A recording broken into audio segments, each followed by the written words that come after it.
best place to put the sink, and how do you integrate it into the overall kitchen workflow? So I would put the sink in the sink cabinet.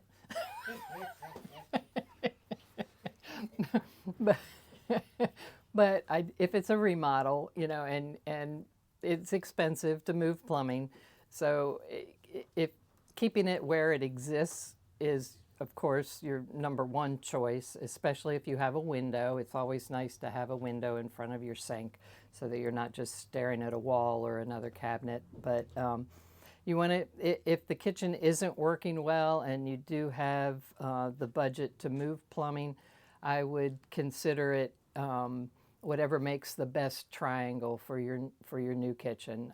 It could go in the island versus up against an exterior wall. Again, there's not a good or bad place to put a sink. It's what the functionality of that kitchen is going to end up at.